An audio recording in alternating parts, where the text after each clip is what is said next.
Hi there, in this video we are going to discuss the mechanism of action of pertussis toxin. Pertussis toxin leads to the whooping cough and it works by blocking GI signaling pathway. GI signaling pathway basically works to inhibit adenylate cyclase enzyme. Adenylate cycling enzyme normally generates cyclic AMP and the cyclic AMP leads to the multiple cellular responses.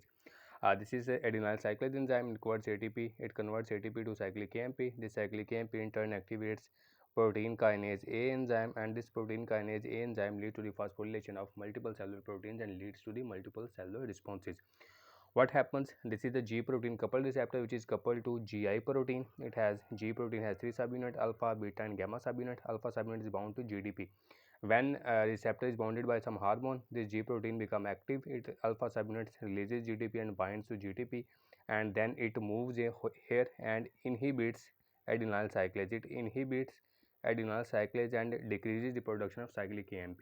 So how pertussis toxin works? Pertussis toxin has 6 subunits. One is A subunit and 5 are B subunits. So it bound to its ganglioside receptor. It is then internalized and processed in Golgi apparatus and endoplasmic reticulum. In endoplasmic reticulum, its A subunit is cleaved and activated. This cleaved A subunit, what it do?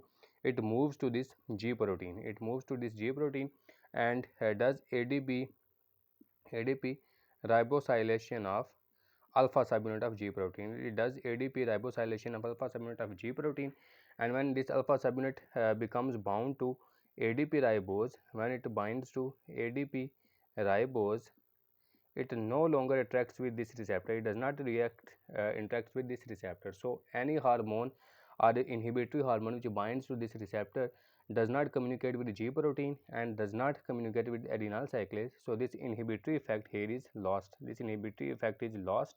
As a result, adenyl cyclase become active permanently. When it becomes active, there is continuous production of cyclic AMP, and this continuous production of cyclic AMP interferes with the immune response. As a result, there is not proper production of cytokine and there is no proper immune response. As a result, what happens?